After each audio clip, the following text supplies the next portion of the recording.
lo cukup ikut sama bapak ini, katanya gitu, ke Gunung Kemukus. Dia bilang, ke Gunung Kemukus? Iya, ke Gunung Kemukus. Gak apa-apa, lo bisa nanti ngambil libur dulu, tapi di hari yang ditentukan, katanya gitu. Nanti berarti si bapaknya sama aku penginapannya sebelahan apa gimana? Dan dia bilang, jadi persyaratannya ini mbak, katanya, mbak harus berhubungan intim. Persyaratan yang kayak gitu, nanti rewardnya kayak gitu, siapa yang nggak mau? Cowoknya ganteng ya kan. Dah akhirnya itu selama semalaman itu pertama itu aku ngelakuin sampai pagi menjelang siang itu sebanyak 8 kali.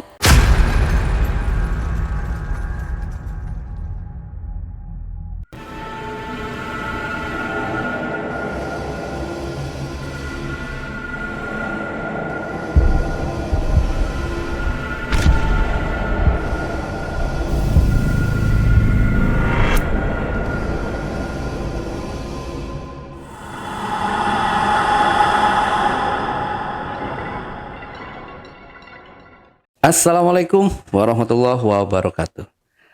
Ketemu lagi dengan saya, Ale Jejak Backpacker. Yang pastinya dalam obrolan misteri Jejak Backpacker kali ini, kembali saya menghadirkan seorang narasumber, pelaku pesugihan Gunung Kemukus katanya. Nah, kok bisa pelaku dari pesugihan Gunung Kemukus ini mau bercerita di channel YouTube Jejak Backpacker? Langsung aja kita tanya ke narasumbernya. Assalamualaikum Kak April. Iya. Ya, terima kasih Kak April udah datang di studio Jejak Backpacker. Ya. Dan pokoknya terima kasih banyak lah gitu. Karena di sini April merupakan pelaku ya gitu ya. Pernah melakukan pesugihan Gunung Kemukus dan mungkin teman-teman di rumah juga udah pada tahu bagaimana kalau seseorang melakukan pesugihan Gunung Kemukus itu ya. Betul. Oke. Nah, di sini Kak April bisa diceritakan atau di-spill sedikit dulu aja kisi-kisinya seperti apa nih Kak April. Oke. Jadi sebenarnya aku pesugihan ini demi untuk tuntutan hidup ya. Karena kita semua juga pasti punya tuntutan hidup masing-masing, dan kebetulan aku bekerja di tempat yang memang harus mengharuskan aku untuk kejar target, dan kejar target tersebut memang sangat tidak mudah, sangat terbilang sulit mungkin ya, terbilang sulit. Jadi kalau nggak ada melencengnya sedikit itu akan sulit banget untuk dapetinnya ya. Cara aku dapetinnya ya dengan cara pesugihan. Seperti itu. Oke. Kalau itu di keep dulu ceritanya ke April, kita lanjut setelah ini ya. Tapi sebelum April bercerita lebih panjang lebar lagi, dan sebelum menyaksikan yang satu ini, saya mau menginfokan ke teman-teman di rumah semuanya bahwa Jejak Backpacker akan mengadakan roadcast atau roadshow podcast pada tanggal 8 Februari 2025 yang berlokasi di Yogyakarta. Buat teman-teman yang punya pengalaman menarik, pengalaman horor, mencekam, tragedi, urban legend, dan lain sebagainya yang berlokasi di sekitaran Jawa Tengah dan Yogyakarta, teman-teman dapat menghubungi admin melalui nomor WhatsApp di 0858 4700683 atau di 0852 1234 5683. Kopi Liong Bulan, nuansa legendaris di mana keunikan rasa dan aroma mengalir dari setiap biji kopi pilihan. Keistimewaan yang dipersembahkan bagi mereka yang menghargai cita rasa terbaik. Gurih dan aroma asli yang khas dibuat dengan sempurna. Kopi Liong Bulan, keajaiban dalam setiap aroma. Oke, Kak April udah siap buat cerita? Insya Allah. Udah ya? Ya. Oke, kalau gitu silahkan Kak April. Di sini aku mau cerita tentang pesugihan Gunung Kemukus. Jadi aku ini bekerja di klinik kecantikan. Klinik kecantikan yang cukup terkenal di negara kita, di Indonesia kayak gitu. Terus alhamdulillah aku dapat posisi tersebut sebagai sales konsultan. Seperti itu.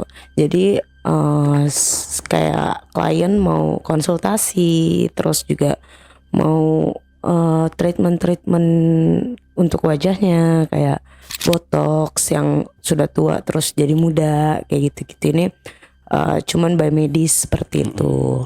Nah, ini kan pekerjaan aku kan cukup berat. Awalnya mungkin aku nggak mikir resiko kayak gitu, tapi dari pekerjaan itu, dari awal aku direkrut itu sudah dikasih tahu bahwa aku sales konsultan, dan setiap sales itu pasti punya target. Ya, setiap sales itu pasti punya target, dan targetnya itu di bulan pertama, di bulan kedua, bulan ketiga, dan seterusnya itu akan terus menerus naik seperti itu. Dan apabila memang tidak sampai ke target di waktu yang sudah ditentukan, jadi pekerjaan itu probation, selama masa probation itu 3 bulan. Jadi kalau 3 bulan kita nggak target sama sekali, itu akan disuruh bikin surat resign sendiri kayak gitu. Tapi untuk untuk rewardnya, untuk sales ini, kita kalau sampai target, insentif kita cukup tinggi. Karena memang resiko pekerjaannya juga nggak gampang kayak gitu. Karena kejar target yang benar-benar harus, mau cewek mau cowok semua harus join sama kita kayak gitu untuk jadi klien kita. Lalu tiba saatnya aku sebulan kerja, cuman aku ngerasa itu sebelum sebulan kerja pun aku udah mikir sebenarnya. Aku udah mikir kayak nyampe nggak sih ya ke target kayak gitu. Cuman aku sambil lihat-lihat kondisi kayak gitu, cuman kayaknya ya susah gampang. Mungkin aku juga sebelumnya memang kerja di sales juga, cuman aku belum pernah kerja di sales treatment. Sekarang sebelumnya aku kerja di sales kosmetik yang untuk kecantikan juga, cuma dia jual produk, bukan jual treatment. Nah, sedangkan ini kan jual treatment yang nggak semua orang mau disuntik kayak gitu, nggak semua orang mau pakai tindakan dokter. Kebanyakan orang itu lebih memilih untuk beli produk yang resikonya nggak terlalu tinggi seperti itu. Karena kalau salah suntik dikit kan pasti beresiko ke manusia, ke orang kayak gitu. Lalu aku sambil belajar itu aku training kerja, udah aku diarahin kayak gini. Saat itu trainernya ngomong, insya Allah bisa kok katanya gitu. Apalagi muka lu juga nggak ada jerawat atau gimana gitu. Jadi kualifikasinya itu memang harus cantik lah ya terbilangnya. Ya walaupun nggak cantik, minimal nggak ada jerawat, nggak ada gangguan wajah yang gimana kayak gitu. Oke, yang aku pikir awalnya ya udah bisa kali ya, karena mungkin orang believe gitu, percaya ngelihat aku kan mukanya nggak kenapa-napa nih. Aku pikir cuma sebatas itu. Tapi pas aku sudah selesai training itu kan, aku 1 bulan kerja itu, aku ngerasain itu susah. Ngerasain bener-bener susah banget. Jangankan nyampe ke target. Jadi target aku itu dalam bulan pertama itu 60 juta. Sekitar 60 juta. Jangankan sampai ke 60 juta, sampai di 30 juta pun itu sulit. Karena memang harganya tinggi. Sebenarnya kalau kita klien itu treatment cuman 5 kali, itu kita udah dapet sekitar 10 juta. Cuman untuk dapetin treatment orang yang mau treatment seperti itu nggak gampang banget. Itu susah banget kayak gitu. Terus udah kayak gitu aku jalanin aja terus kerja. Aku lihat-lihat kondisi, aku sambil belajar hal, karena menurut aku ini hal baru juga kayak gitu. Terus aku lihat-lihat, aku belajar, tapi kok kayaknya ada beberapa yang aku lihat gampang untuk ngejual treatment tersebut. Tapi ada lagi yang, dan bahkan banyak yang sebulan aja mereka nggak kuat. Sebulan aja mereka resign karena menurut mereka ini susah, walaupun targetnya nggak terbilang besar ya. 60 juta itu kalau kita ngitung dari harga treatment itu sebenarnya nggak susah. Kita cuma dapetin, taruh deh misalnya satu treatment itu 3 juta misalnya. Itu kita cuma butuh 20 klien untuk ngelakuin satu treatment kayak gitu. Di bayangan sih memang gampang, kelihatannya gampang, tapi nggak segampang itu ternyata pas udah di medannya nih. Terus untuk dapetin kliennya ini yang susah, yang aku pikir ini gimana ya. Cuman kan karena aku masih 1 bulan itu aku masih ada masa training, jadi belum masuk ke target utama aku. Walaupun aku udah punya target, cuman targetku paling tidak separuhnya pun nggak masalah. Tapi ini dapetin separuhnya pun susah kayak gitu. Kok susah banget, kayak gimana ya caranya ya, pikiran aku gitu. Sampai akhirnya aku cobalah untuk ngedeket sama teman-teman aku yang lain. Dan itu pekerjaan aku memang flyering juga. Nah flyering karena kan di mall ya. Nah terus aku flyering, cuman orang ngelirik aja enggak. Kadang aku bu treatment bu gini gitu, aku ngejelasin kayak gitu, diambil flyernya pun susah. Itu nggak segampang itu kayak gitu. Terus aku deket sama teman-teman aku yang lain, kayak sama beautician itu. Jadi suster yang di klinik kecantikan tersebut namanya kan beautician. Nah sama beautician, terus sama, jadi ada beberapa sales juga yang aku bilang tadi, ada yang oke targetnya dan ada juga yang nggak oke, tapi dia masih ada di situ. Dia berusaha terus walaupun tipis-tipis targetnya, tapi masih nyampe lah kayak gitu. Terus aku deket sama dia, sama teman-teman aku ini. Aku ngeliatin dulu. Nggak bisa dong aku langsung kayak sama yang udah sukses nih, aku langsung nanya, lu gimana caranya? Nggak mungkin aku langsung kayak gitu ya kan. Aku melakukan pendekatan dulu, aku liatin caranya, tapi caranya sama. Kayak yang aku lakuin, perasaan aku nggak ada bedanya, karena trainer pun mengajarkan hal yang sama. Yang penting kan kita tahu produk, kita tahu jenis treatment tersebut kayak gitu. Kok tapi susah ya? Kok gue susah, kok dia bisa gitu. Sampai akhirnya aku hampir belum 2 bulan tapi hampir ke 2 bulan. Ini gue udah pertengahan bulan, tapi kok pertengahan bulan gue belum ada apa-apa kayak gitu, belum ada sama sekali yang gimana gitu, yang sampai ke target. Jangankan sampai ke target, separuhnya aja belum kayak gitu. Oke, aku makin deket nih sama temen aku nih, dan aku deket banget lah sama yang sukses. Kita bilang sukses lah ya itu ya. Terus ada satu waktu aku nanya sama dia, lu kenapa sih kok lu bisa, padahal cara lu sama kok sama cara gue gitu. Terus enggak lah, beda, dia bilang gitu. Lah kok beda? Sama. Lo flyering, gue pun flyering. Lo nawarin klien, gue pun nawarin ke klien, sama kata aku gitu. Lo ngubungin member-member lama, gue pun sama ngubungin juga member-member lama yang ada di nomornya udah disediain buat kita. Jadi ngubungin member lama lagi kayak gitu buat datang ke klinik itu lagi. Kok nggak ini sih, nggak ada hasil ke gue. Alonya kali katanya gitu. Apa yang salah? Sampai setelah 1 minggu, itu kan pertengahan bulan, terus 1 minggu setelahnya itu aku masih separuh. Akhirnya aku sampai separuh target, tapi itu masih jauh banget. masih jauh banget dari target yang seharusnya.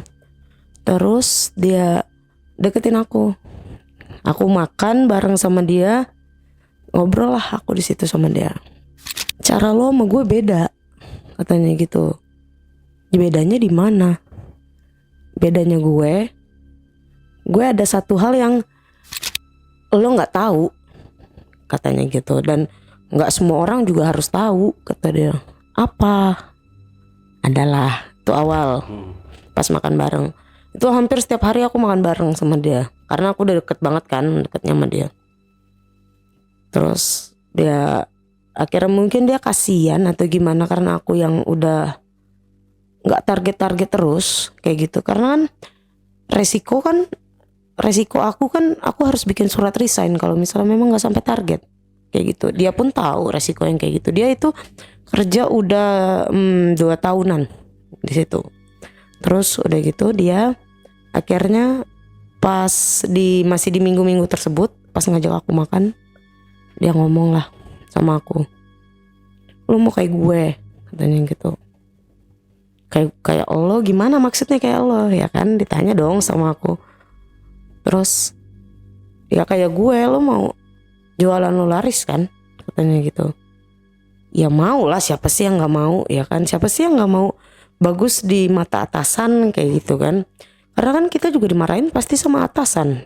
Kalau kita dibaikin sama atasan, siapa sih yang nggak seneng? Semua orang juga pasti seneng, ya kan. Nah, terus ya udah, kalau lu mau tahu, katanya gitu, lo kapan ngambil libur, katanya gitu. Gue ngambil libur itu waktu itu mau hari Selasa. Terus dia pun ngambil libur tuh karena kan sales ada beberapa, jadi bisa backup kayak gitu. Ambil libur lah bareng. Terus akhirnya aku sama dia itu makan bareng lagi keluar. Cuman bedanya di sini dia ngajak orang lain, itu laki-laki. Yang aku pikir mungkin cowoknya atau siapanya gitu. Ya. Terus gue ngajak cowok, katanya gitu. Oh, yang aku pikir kayak entah gadun atau apa gitu kan. Ya udah nggak apa-apa, pikiran aku gitu kan. Kita cuman makan doang dan mau ngobrol gimana cara lu, karena awalnya aku mikir kayak gitu kan. Ya udah nggak apa-apa. Akhirnya makanlah aku di sana dan si cowok itu nyusul. Baru datangnya nyusul. Pas cowok itu datang, si cowok ini ngomong lah sama aku, sama si teman aku juga. Gimana, katanya gitu. Mau ikut, katanya gitu. Mau ikut apa? Pikiran aku gitu. Oh mungkin ngajak temen gue kali ya gitu. April gimana, katanya gitu. Oh gimana apanya ya? Ikut kemana gitu. Terus akhirnya si temen aku ini ngomong lah. Gini Pril, katanya gitu. Sebenarnya gue ke sini itu untuk ngajak lo ketemu sama orang lagi, katanya gitu. Nah, orang ini yang pernah bawa gue ke kesuksesan yang sekarang, katanya gitu. Oh ya? Iya, ini orangnya yang bawa gue sukses kayak sekarang, katanya gitu. Oh iya, aku pikirnya kayak oh mungkin dia bos atau apa ya kan. Oh iya. Oke, kata aku gitu dong. Terus kata si temen aku ini, lo mau ikut gak sama dia, katanya gitu. Mau kemana? Emang mau kemana? Mau dibawa kemana? Apa mau dibawa ke kantor lain kah atau gimana? Jadi isi otak aku tuh banyak pertanyaan sebenarnya, karena gue cuma mau target cara lu gimana. Cuman itu doang saat itu.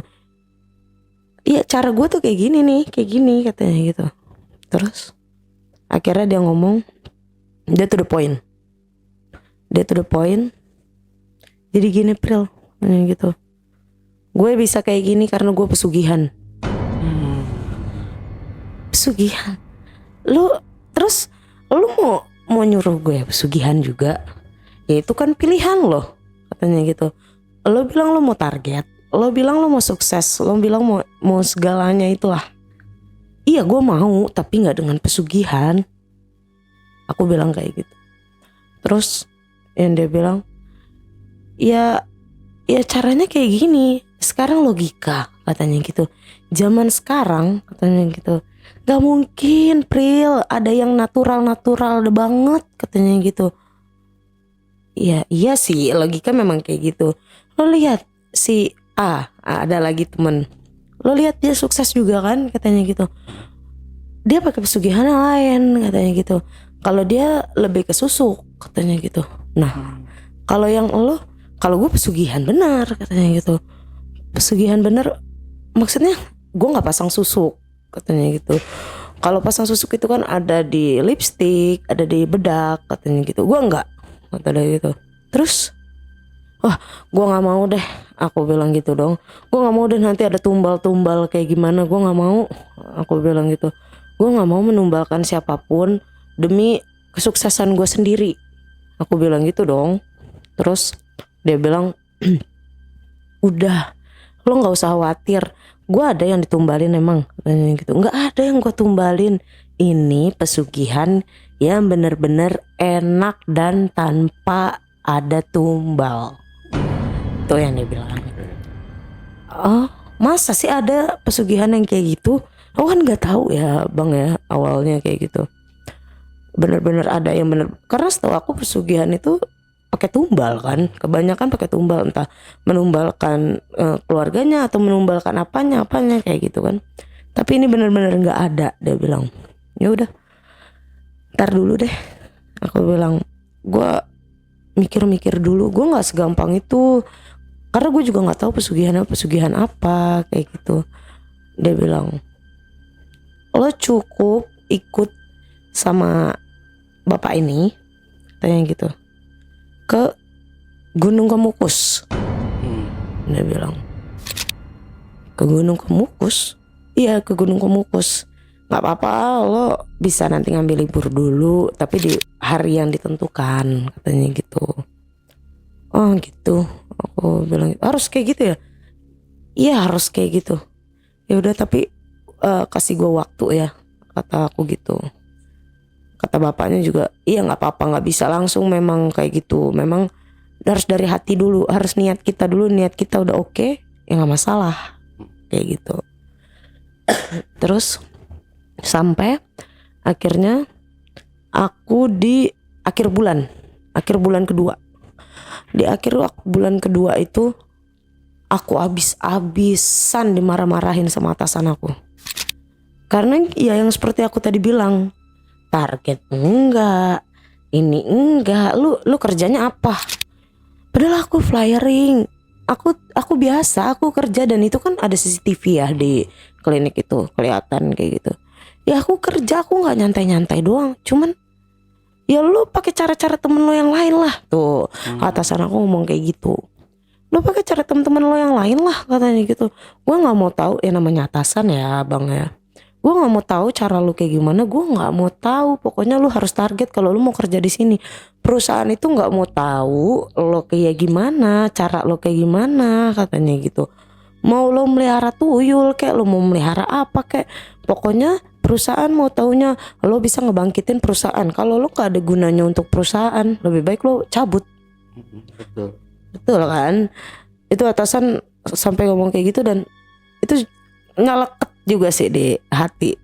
Jujur aku langsung gila nih emang sih. Tapi logikanya memang benar, perusahaan itu ngerekrut kita untuk ngebangkitin perusahaan. Kalau kita nggak ada gunanya, kita ngapain di situ? Ngapain direkrut, ya kan? Udah aku mikir sendiri, aku mikir sampai akhirnya pas di awal bulannya aku ngobrol sama temen aku itu. Aku ngobrol lah sama si temen aku ini. Kayaknya gue udah pikirin deh, aku bilang gitu. Mikirin apa? Katanya gitu. Dia pun nggak berharap untuk aku mau atau gimana. Itu kan maksudnya yang dibilang sama temen aku kan, ya itu kan buat lo sendiri, bukan buat gue. Gue juga nggak minta apa-apa. Itu yang dia bilang. Terus aku bilang, gue mau. mau kata, karena kan tadinya kan aku bener-bener kayak nolak gitu kan, nolak si temen aku ini. Serius lu mau katanya gitu, nggak ada tumbal kan, aku bilang nggak ada Pril, nggak ada tumbal katanya gitu. Gue sehat walafiat katanya gitu, keluarga gue sehat semua sampai sekarang katanya gitu, nggak ada tumbal dari apapun, nggak ada katanya gitu. Ya udah gue mau deh, oke tunggu waktu ya katanya gitu. Gue iniin waktu dulu, apa sih, schedulein dulu kata dia gitu, biar ketemu sama si bapak yang kemarin itu. Ya nggak apa-apa, aku bilang gitu. Oke, sampai akhirnya aku dikontak lah sama si temen aku ini, dikontak sama temen aku karena saat itu dia yang libur, aku lagi masuk, aku dikontak. Mungkin dia nungguin dia yang libur apa gimana kayak gitu. Terus aku dikontak, lo siap nggak ketemu ntar sore katanya gitu. Lo masuk apa hari ini katanya gitu. Gue masuk pagi sih, aku bilang gitu dong. Ya udah, kalau masuk pagi berarti sore bisa ya. Aku kan balik itu jam 5 ya. Jam 5 itu aku ketemuan abis maghrib sama dia, sama mereka berdua. Ya udah ketemuan deh. Ya udah ketemuannya di mall yang tersebut aja katanya gitu, yang kita kerja aja, tempat kita kerja, biar nggak jauh-jauh lo nya katanya gitu. Oke, ya udah ketemuan lah sama si bapak itu. Jadi bapak ini udah tua.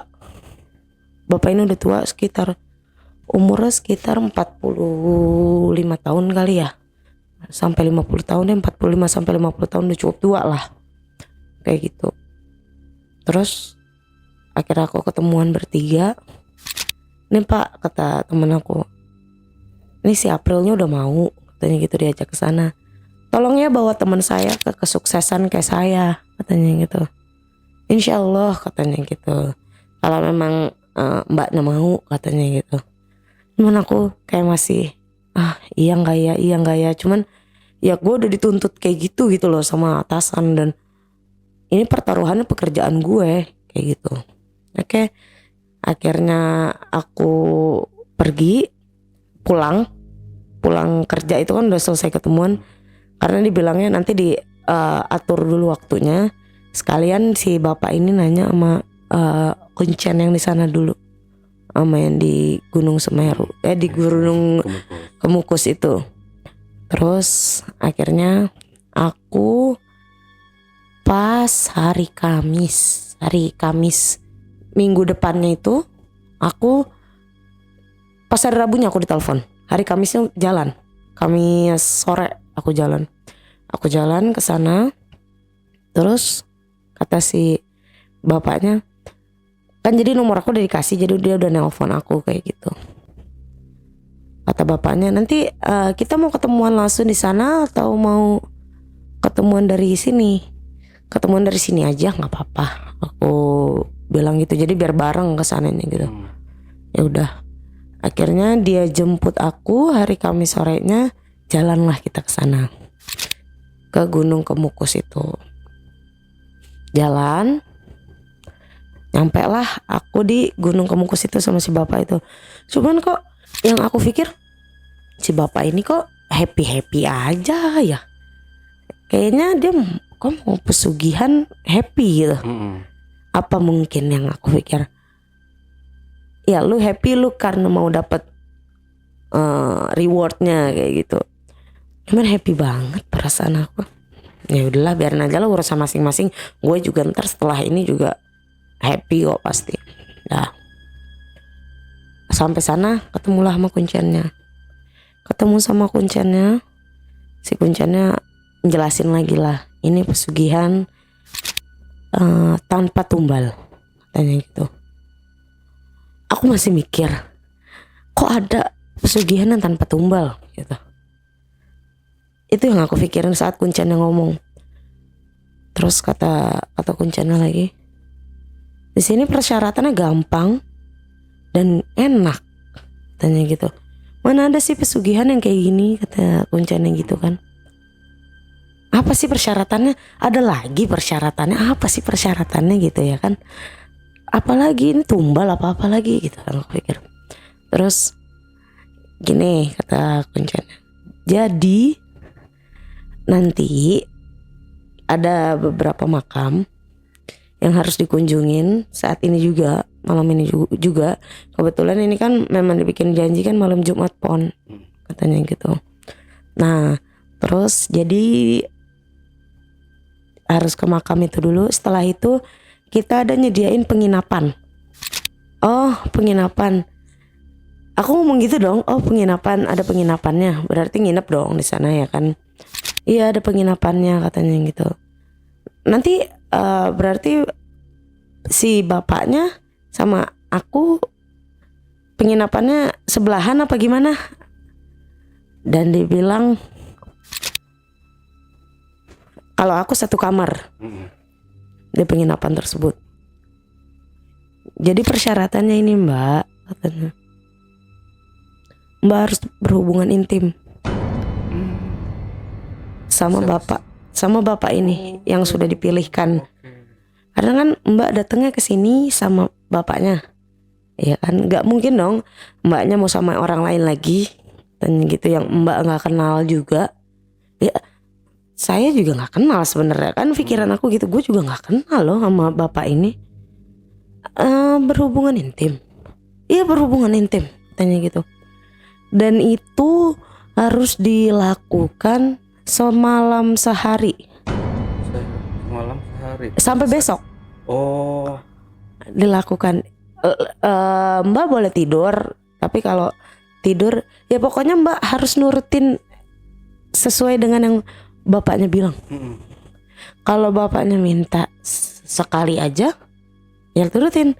Kalau bapaknya minta 100 kali pun dalam semalaman itu, ya Mbak harus turutin juga. Cuma itu doang persyaratannya. Itu doang yang aku pikir gitu. Oh my god, itu doang. Emang harus banget ya kayak gitu.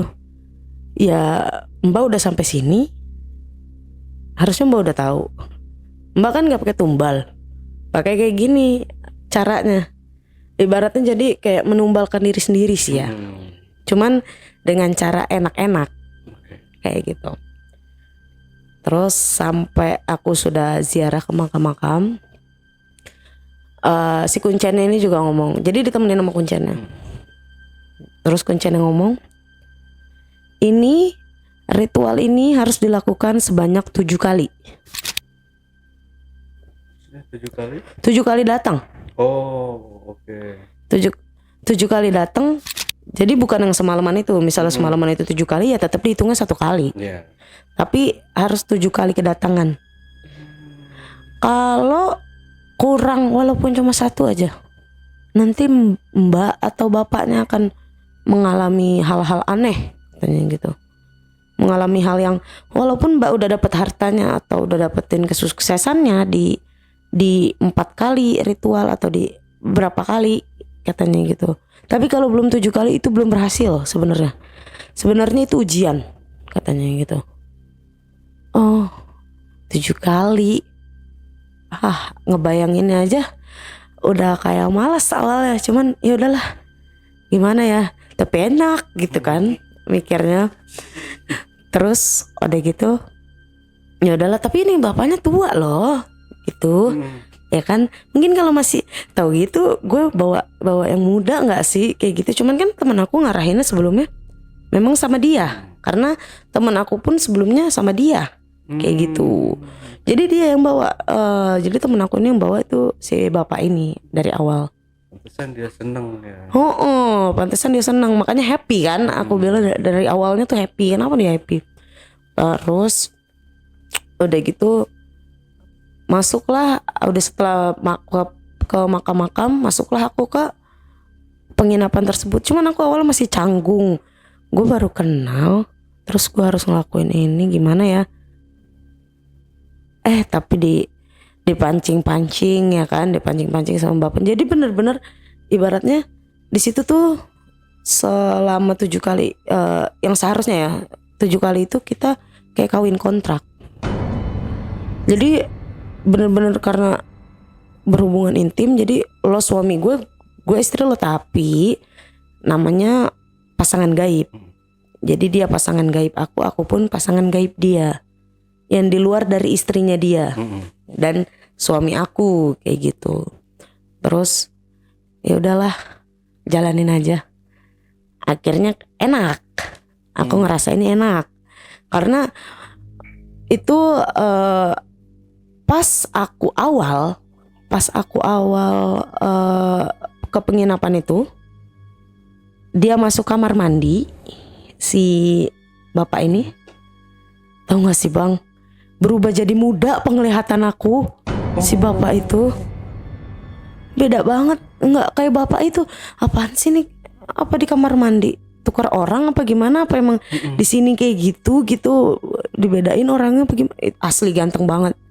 Dan itu yang aku lihat yang hampir-hampir seumuran aku, cuman memang lebih tua, cuman nggak bapak tua yang tadi yang jelek itu, nggak, bener-bener ganteng. Ya siapa sih yang nggak kan nafsu kayak gitu ya, apalagi dengan persyaratan yang kayak gitu, nanti rewardnya kayak gitu, siapa yang nggak mau, cowoknya ganteng ya kan. Dah akhirnya itu selama semalaman itu pertama itu aku ngelakuin sampai pagi menjelang siang itu sebanyak 8 kali. Kuat banget. Kuat ya. Kuat banget kayaknya, walaupun udah tua tetap kuat kayak gitu. Cuman kan di mata aku kan itu yang muda ya. Tapi pas udah diiniin keluar dari wahana gunung tersebut, Gunung Kemukus tersebut, dia pas jadi kan bawa mobil. Udah selesai 8 kali itu kan balik ke parkiran yang mobil di depan di sana.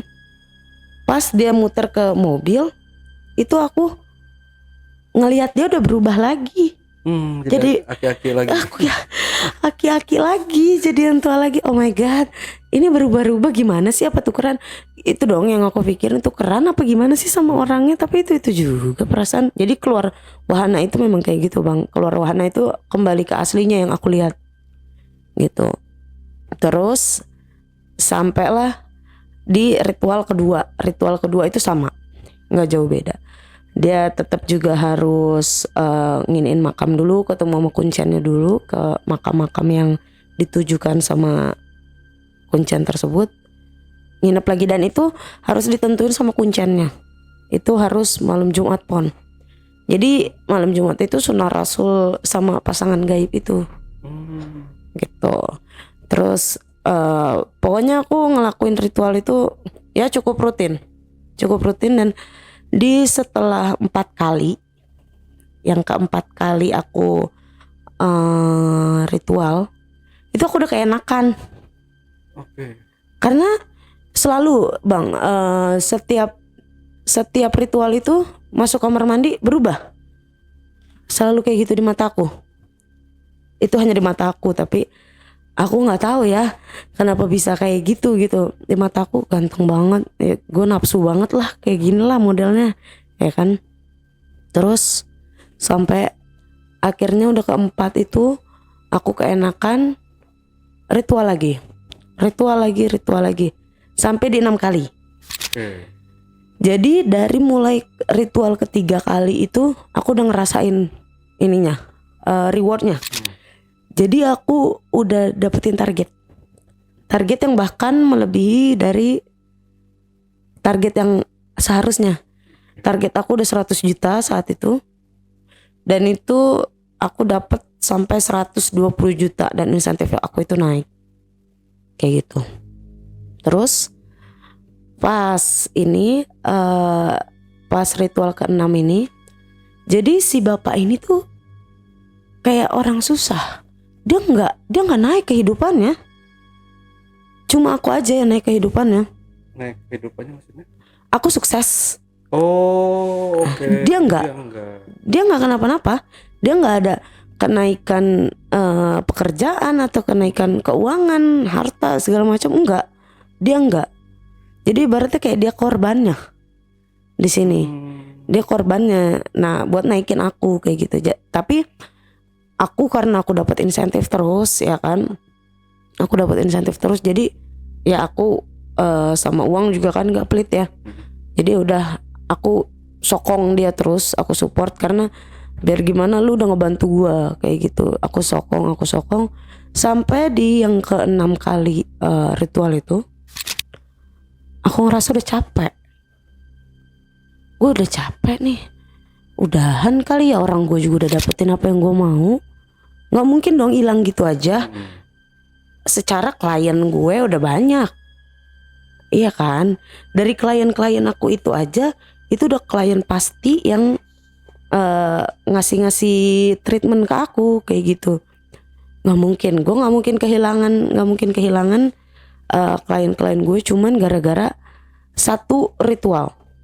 Yang ke-6 itu ritual terakhir. Seharusnya kan ke-7. Cuman aku udah nggak mau lagi.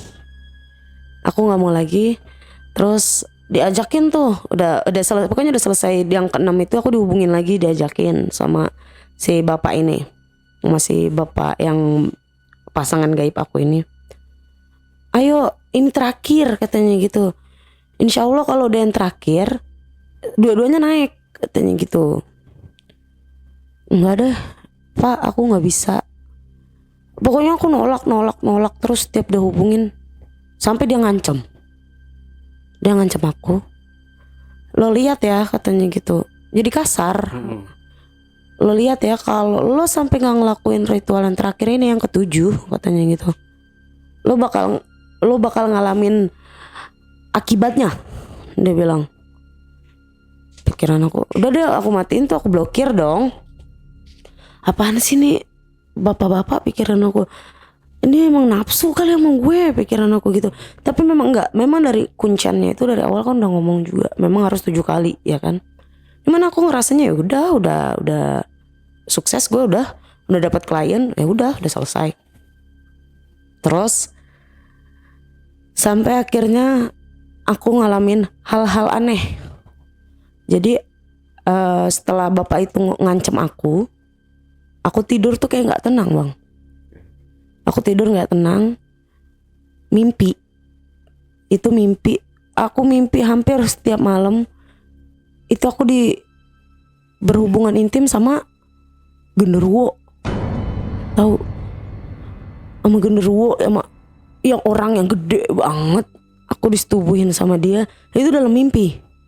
Tapi kayak rep-repan bang. Antara mimpi dan enggak mimpi. Aku tuh ngerasa ketakutan banget bang, bener-bener ketakutan yang aku gak bisa kontrol diri aku sendiri kayak gitu. Ini apaan sih? Aku jadi kayak ngerasa ngomong sendiri, apa sendiri. Sampai aku dideketin sama keluarga tuh aku takut. Sampai akhirnya aku disamperin lah sama keluarga aku, kenapa kayak gitu kan, sama ibu aku, kenapa katanya gitu, ada masalah apa. Aku takut dan aku nggak ngomong apapun. Tapi di situ aku udah hilang kontrol banget, dan aku ketakutan. Jadi apapun yang aku pegang di dalam kamar itu aku lempar bang. Karena yang aku lihat itu yang genderuwo itu loh bang, orang besar banget laki-laki itu. Jadi aku bener-bener kayak orang gila kalau menurut keluarga aku, yang setelahnya aku diceritain sih aku jadi gila. Dibawalah ke rumah sakit. Ada apa gitu aku, apakah ada gangguan medis yang gimana. Tapi di gangguan medis gak ada apapun sama sekali, gak ada sakit apapun. Terus sampai aku dibawa ke psikiater juga kayak gitu, enggak juga. Karena aku yang aku pikirin itu depan mata aku itu orang besar yang mau nyetubuhin aku, dan aku takut. Kayak gitu bang, aku takut banget, aku takut di depan mata aku. Jadi kemanapun aku pergi, kemanapun aku ada, itu ngikutin. Itu ada terusan ada. Gila nih kayak gini. Terus akhirnya dibawalah aku ke tempat orang yang pintar, orang bisa dari keluarga aku. Jadi keluarga aku ini punya kenalan orang bisa, orang pintar kayak gitu. Datenginlah aku ke sana. Itu aku ngelihat yang gede itu bener-bener dateng, dan aku bener-bener udah ngerasa ketakutan banget. Tiba-tiba pas aku lagi berobat ini, yang berobat sama orang pintar ini, ada orang pakai jubah putih nyamperin aku, dan si yang gede itu yang aku takutin selama ini tuh cabut, nggak ada, hilang. Jadi pas si jubah putih ini datang, dia ngomong, tenang ya, katanya gitu, jangan pernah kemana-mana lagi, tenangin diri, katanya gitu. Terus udah tuh aku langsung kayak sadar ini gue kenapa gue jadi bener-bener sadar dari gila, Bang. Aku tuh bener-bener ngerasa gila sampai aku pas setelahnya itu diomongin sama keluarga aku. Kamu itu katanya gitu ngelempar segala macem, katanya gitu, barang-barang segalanya pecah, kayak gelas yang ada di kamar. Pokoknya di kamar itu udah nggak disediain apa-apa lagi, kayak kaca segala macem kayak gitu. Karena takutnya di mata keluarga aku ngancurin diri aku sendiri kayak gitu. Terus kata keluarga aku juga, kamu tuh duduk di kursi roda. Jadi aku dipakein kursi roda gitu karena aku gila kan. Terbilang gila aku. Jadi aku nggak boleh megang apa-apa, nggak boleh gimana-gimana. Pas aku diinin, aku jatuh sendiri, Bang. Aku ngejatuhin diri, kata keluarga aku. Tapi aku ngerasanya itu jatuh sama si makhluk itu, karena aku dikejar sama makhluk itu. Aku kan nggak tahu, aku yang di mata aku pokoknya itu makhluk yang nakutin banget. Itu makhluk yang gua nggak mau ketemu sama makhluk itu, kayak gitu. Tapi keluarga aku bilang, lu ngejatuhin diri sendiri, lu ngelemparin barang entah kemana, ke tembok, orang nggak ada apa-apaan juga, kayak gitu. Dijelasin lah kayak gitu. Setelah pas di orang pintar itu, dibilang lah sama orang pintarnya yang dari keluarga aku itu, kamu dari mana? Dari pesugihan, katanya gitu. Tahu, kadang kan orang bisa kan. Aku diem aja karena itu udah keluarga aku. Saya tahu, katanya gitu. Kamu nggak perlu ngomong, saya tahu, katanya gitu. Itulah yang kamu setubuhi selama ini, katanya gitu. Pasangan gaib kamu itu sebenarnya nyatanya, katanya gitu. Makanya sampai kuat beberapa kali kan. Sampai kuat sampai 8 kali 9 kali itu dia kuat, si pasangan gaib itu. Sekarang kalau orang normalnya itu mana sih, Bang, 8 kali 9 kali dalam waktu semalaman. Ini tuh jadi udah pasangan gaib. Itulah pasangan gaib kamu. Mulai sekarang, katanya gitu, stop. Kalau kamu mau apapun, minta sama Allah, katanya gitu. Kamu minta sama yang punya dunia, jangan minta sama yang kayak gitu, katanya gitu. Itu iblis, katanya gitu. Untung masih bisa selamat kamu. Kalau enggak, katanya gitu, kalau nggak bisa selamat ya udah, kamu bisa mati gila kayak gitu, katanya gitu. Bahkan kamu udah bisa ngancurin diri kamu sendiri, ngebunuh diri sendiri, tahu, kayak gitu, kata si bapak yang ininya. Mulai dari situlah aku mikir, oh ini gara-gara gue putus di 6 kali. Putus di 6 kali. Ritual yang diharuskan itu 7 kali, aku putus di 6 kali kan. Dan aku juga udah diancam juga sama si bapak tua yang setubuhin aku itu, bahwa aku akan terjadi sesuatu kalau misalnya aku gak sampai 7 kali. Dan inilah yang terjadi. Pekerjaanku hilang, insentifku juga. Ya lama-lama kan aku habis uang aku, karena untuk berobat aku yang gak jelas kayak gitu, yang gila-gila kayak gitu. Bener-bener nyakitin diri aku sendiri, nyakitin keluarga aku kayak gitu. Jadi mulai saat itu aku mikir, jadi inilah tumbal sebenarnya ya ke diri gue sendiri. Kalau gue nggak nurut sama peraturan itu, ya gue bakal mati ibaratnya gitu. Bahkan aku sampai hampir mati kan terbilang, karena aku udah nggak sadar sama diriku sendiri kayak gitu bang. Oke. Berarti enak banget sih jadi si bapak itu ya, puas banget dia ya. Puas banget kayaknya. Tapi nggak tahu sih ya itu bener-bener dia atau seperti yang orang yang bisa yang dari keluarga aku itu kan ngomong juga, memang itu pasangan gaib ya kan namanya, pasangan gaib. Jadi dia ibaratnya dirasuki sama iblis, sama yang kulihat kayak genderuwo yang orang besar itu. Jadi makanya dia sampai sekuat itu tanpa obat, tanpa apapun. Dan itu Kak April melayaninya juga kan berarti harus kuat juga ya. Enak. Jujur karena yang di mata aku itu kan ganteng. Ganteng dan badannya bagus, segala macam, masih muda. Ya nafsu, akunya juga jadi nafsu juga. Dan kalau perempuan kan beberapa kali juga bisa ngadain laki-lakinya. Kalau laki-lakinya sebenarnya mustahil juga untuk seperti itu, sebanyak itu menurut aku. Gitu sih bang. Oke. Selanjutnya setelah pesugihan, berarti ini kan penglaris ya boleh dibilang. Betul. Ya, kalau pesugihan sih lebih ke penglaris ya, bukan ke pesugihan sebenarnya. Iya. Ya. Kalau pesugihan kan kita lebih kayak ya menumbalkan kayak gitu-gitu. Iya. Ya. Ini lebih ke penglaris diri. Iya. Gitu ya. Cuman bedanya pesugihan ini kan biasanya ada tumbal. Kalau ini kan menumbalkan diri sendiri. Sebenarnya kayak gitu bang. Jadi aku sampai gila itu ya karena itu. Karena pesugihan ini.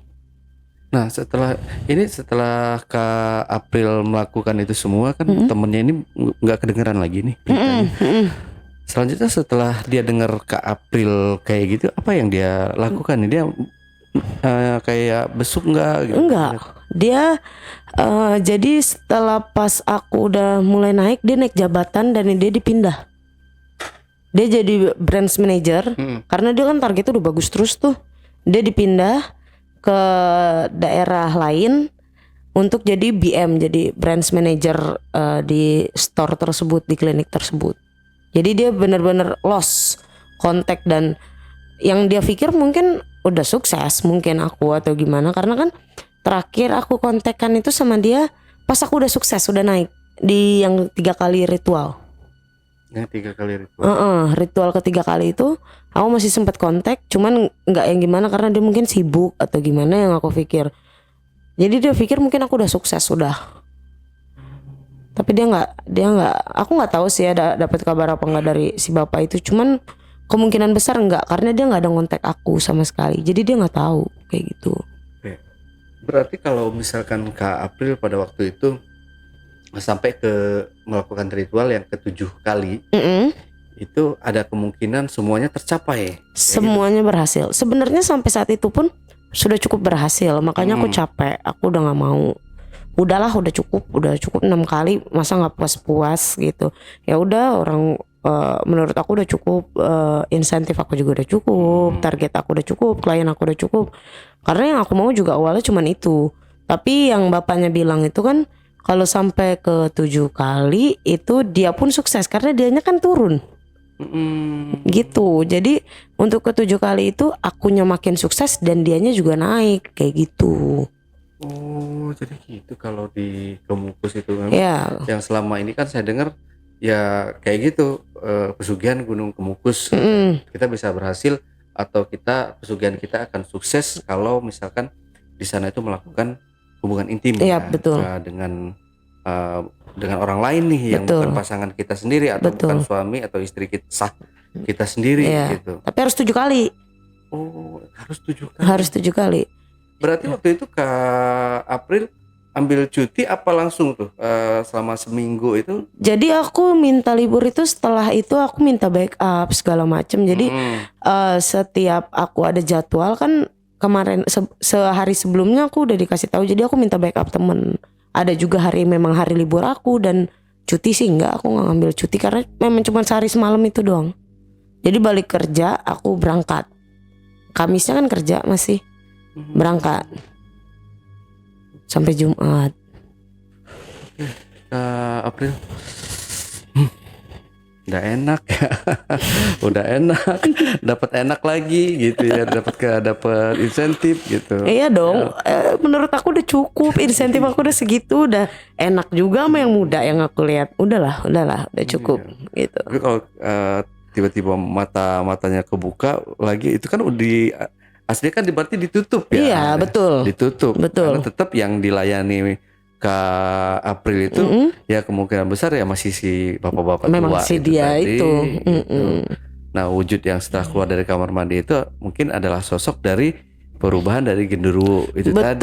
Betul, yang menyerupai orang lain kayak gitu. Karena kan setelah itu kan kejadiannya pas aku udah masuk penginapan, dan setelah makanya aku harus diinin ke makam-makam dulu. Tapi semuanya bentukannya sama kayak manusia aja ya. Apanya nih? Barangnya kayak gitu. Barangnya ya manusia ya. Bagus kok barangnya.